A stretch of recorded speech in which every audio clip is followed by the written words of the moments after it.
In this video, we'll take a look at how to create digital signatures inside of Adobe Acrobat Pro DC. I'm going to start off with a PDF here just called 214 Mohawk Survey Questionnaire 2017. And I'm also going to use a file out here called a TIFF file. It's a scan to signature. If we double click this and take a look at it, Betty Smith has taken her pen and written her signature on a piece of paper. We've gone ahead and scanned this, and we're going to use this as just a graphic to use on top of the digital signature. Instead of just the regular text, we can actually have Betty Smith's signature out here. I'm going to start by opening up my questionnaire file. And the first thing I'd like to do when I have the file open is I'd like to check and see if I have any digital signatures already existing inside of my Adobe Acrobat. I'm going to come up to my Edit menu, and at the bottom I'm going to choose Preferences, and then over on the categories on the left I'm going to find Signatures, and then under the Signatures area, under Identities and Trust Certificates, I'm going to click on More, and I'm going to look out here and see if I have any signatures, and it looks like I don't have any signatures. So the first thing I'm going to do is I'm going to come out here and click on Add to add a signature. I don't have any existing signatures. I want a brand new one. I'll click on a new digital ID. I'll click on Next. I'll just take the default encryption they're going to use. I'll click on Next, and I see my listing out here is my name, company name, here's my email. Just all my default user information is being used out here. I'm going to use this digital ID just for digital signatures. I'm not going to use it to encrypt documents. Just a digital signature for now. I'm going to go ahead and click on Next. It's going to ask me where I want to save this file.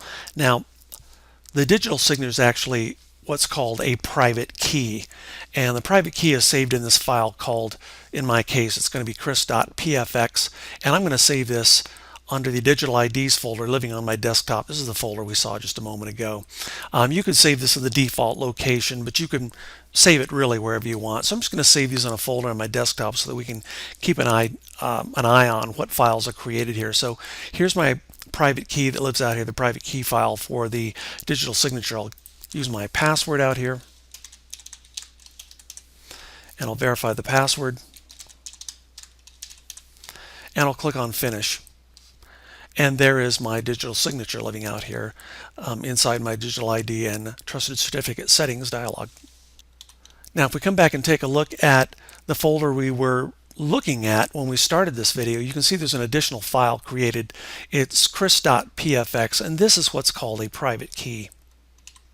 When you digitally sign a document and send it away, an encrypted version of this file is embedded inside the signature area on the document. The person who receives the document with the digital signature can verify that your signature is authentic by using something called the public key. Now, the public key is just something that's created by extracting a small piece of the private key, and then this public key can be sent ahead or with the document, and the person can use this public key to take a look at the private key to make sure that it's authentic. And we'll take a look at how we create a public key in just a moment. Now, back in Adobe, I have my first signature, digital signature that I created out here. I want to add one more, so I'm going to click on Add, and just like before, I don't have an existing file. I'm going to create a new file. Click on Next, use the same encryption, click on Next, and this time I'm going to make one for someone called Betty Smith. It's the signature file that we saw just a moment ago. Same organization, different email, of course, than my email, so I will use my alternate email. And again, down here, I'm just going to save this as a digital signature file. And I'm going to go ahead and click on Next. And I'm going to save this in the same folder that I had out there before. You can see it's going to be called bettysmith.pfx. Let's go ahead and type in a password and confirm the password. And then we'll click on Finish. And now we see my two digital signatures living out here. Okay, so I'm all set to go with my signatures. I'm going to go ahead and click on the Close button to close this dialog. And now I'm back in my Preferences dialog that I had just a moment ago. Under Signatures still, if I come up here to the top and I take a look at Creation and Appearance and I click on More, I can come out here and I can add a new signature. Now, her signature, Scan Signature, is already living out here. I'm just going to click on it and delete it out of here, and I'm just going to create it like it wasn't there at all. I'm just going to say new, and then under here I'm going to go ahead and give this a name. I'm going to call this B. Smith. And then down here I'm going to say I want to import a graphic. I'll click on File, I'll browse for the file, and then I'm out here in Digital IDs, but I don't see my Betty Smith TIFF that I had before, and that's because I'm just looking at Adobe PDF files.